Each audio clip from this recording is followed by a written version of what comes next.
আগতকৈতো বহুতেই ইম্প্ৰুভ হৈছে আমি নিজে দেখিব পাইছিলোঁ যেতিয়া মই ষ্টাৰ্ট কৰিছিলোঁ একো ফেচিলিটি পোৱা নাছিলোঁ বা ক'ত খেলিম ক'ত যাম এনেদৰে একো নাছিলে বাট লাহে লাহে এতিয়া চেঞ্জেছ আহিছে আৰু দেখিবলৈ পাম ফিউচাৰত আৰু বেছি বাট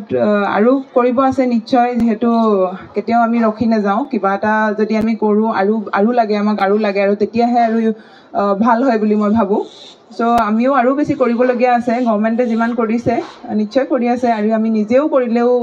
মই ভাবোঁ গোটেই মানুহখিনিয়ে যদি এক হৈ পিনি ছাপোৰ্ট কৰে স্পৰ্টছক তেতিয়াও বহুত বেছি ভাল হ'ব যেনে মই ভাবোঁ যিদৰে আমাৰ অসমতে হওক বা গোটেই আমাৰ দেশতে এটা বস্তু দেখিবলৈ পোৱা যায় যে স্কুল আমি প্ৰতিটো জেগাতে পাওঁ কিন্তু স্পৰ্টছ চেণ্টাৰ আমি নাপাওঁ তো গাঁৱত যেতিয়া যাওঁ তো তাত আমি স্কুল এখন বিচাৰিবলৈ আমাৰ কষ্ট নহয় কিন্তু এটা স্পৰ্টছ চেণ্টাৰ বিচাৰিবৰ কাৰণে কষ্ট হয় চ' সেইখিনিৰ ওপৰতো যদি অলপ ধ্যান দিয়া হয় যে গ্ৰাছ ৰুটত আৰু বেছি যদি অকণমান ধ্যান দিয়ে মই ভাবোঁ বেছি ভাল হ'ব চলি আছে সেইটোৱে কৈছোঁ লাভলীনা ফাউণ্ডেশ্যনৰো চলি আছে অকণমান আমি নামটো চেঞ্জ কৰিম অকণমান নাই ডিচিশ্যন হ'ব কেইদিনমানৰ পিছতে জানিবলৈ পাব সকলোৱে সেইটো কাৰণে কৈছোঁ একাডেমীৰো কাম লগতে জনোৱা হ'ব তো সেইটো অফিচিয়েলি এনাউন্স কৰিম আৰু এতিয়া নহয় নেশ্যনেল গেমছত আমাৰ অসমৰ পৰা লাষ্ট নেশ্যনেল গেমছতো বহুত ধুনীয়া পাৰফৰ্মেঞ্চ দিছে সকলোৱে দেখিব পাইছে মই ভাবোঁ এবাৰো নিশ্চয় ভাল হ'ব কাৰণ সকলোৱে নিশ্চয় চেষ্টা কৰিছে আৰু গভৰ্ণমেণ্টৰেও যেনেদৰে প্ৰাইজ মানি ৰাখিছে জব ৰাখিছে চ' সেইটোৰ পৰা ল'ৰা ছোৱালী মটিভেট হৈছে আৰু ভাল কৰিবৰ কাৰণে ট্ৰাই কৰিছে হোপ নেক্সট নেশ্যনেল গেমছত যাতে আৰু মেডেল আনিব পাৰে আমাৰ অসমে লাষ্ট বাৰতকৈ যাতে এইবাৰ বেছি ভাল পাৰফৰ্মেঞ্চ দেখাব পাৰে ময়ো খেলিম আৰু তাৰ কাৰণেও মই প্ৰিপেৰেশ্যন কৰি আছোঁ যিহেতু এটা দীঘল ব্ৰেকৰ পিছত আকৌ আৰম্ভ কৰিছোঁ ভাল লাগিছে নিজৰ 100% দিম আৰু ট্ৰাই কৰিম যাতে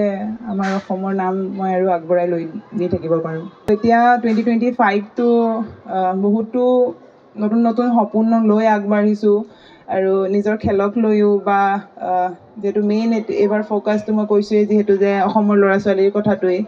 যে তেওঁলোকে কেনেকৈ ওলাব পাৰে তাৰ বিষয়ে ভবা চিন্তা কৰা চ' এনেকুৱাও বহুত সৰু সুৰা সপোন আছে সেইখিনিক লৈ আগবাঢ়ি গৈছোঁ এটা পজিটিভ মাইণ্ডছেট লৈ পিনি আগবাঢ়িছোঁ আৰু আশা কৰিছোঁ যাতে সকলোৱে সহায় কৰিব নিশ্চয় এতিয়ালৈকে কৈছোঁৱেই যে ভাল লাগিছে ছাৰো আছে ময়ো আছোঁ আৰু এতিয়া কিছুমান ডিচিশ্যন ল'বৰ কাৰণে ভাল হ'ব কাৰণ আগতে এনেকুৱা থাকে ডিচিশ্যন লৈ লোৱা হয় কাকো সোধা নহয় চ' এইবাৰ যদি আমি অসমৰ পৰাই দুজন আছোঁ চ' কিছুমান বস্তুত আমি নিজৰ মতটো দিব পাৰিম আৰু তাৰ পৰা মই ভাবোঁ যিটো মানে ডিচিশ্যন লোৱা হয় সেইটো ভাল ডিচিশ্যনত আমি ওলাব পাৰিম কাৰণ আমাৰ ইণ্ডিয়াৰ পৰা বহুতকেইজন মানুহ এবাৰ কমিটিত আছে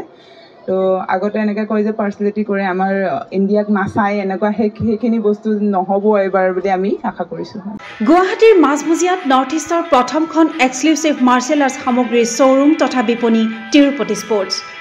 karate wushu taekwondo boxing jujitsu pencak silat judo আদি 7টাকৈ সমৰ কলা ইভেণ্টৰ ইউনিফৰ্ম আৰু প্ৰশিক্ষণৰ সামগ্ৰী ইয়াত উপলব্ধ tracksuit jersey martial arts medal memento trophy ক্ৰয় কৰিব পাৰিব পাইকাৰী মূল্যত ফুটবল ভলীবল বাস্কেটবল ক্ৰিকেট আদি ইভেণ্টৰ সামগ্ৰীৰ ছাপ্লাইৰ বাবে অৰ্ডাৰ ওলোৱা হয় কাৰাটে টাইকোৱাণ্ডোৰ নেশ্যনেল ফেডাৰেশ্যনৰ দ্বাৰা এপ্ৰুভড ব্ৰেণ্ড আৰু আপ টু ডেট সামগ্ৰীৰ বাবে একমাত্ৰ বিশ্বাসযোগ্য আৰু নিৰ্ভৰযোগ্য প্ৰতিষ্ঠান ঠিকনাটো হৈছে doctor B Barua road house number 52 first floor Ulubari Guwahati 7 phone number 9085083493 email sanju_regal@rediffmail.com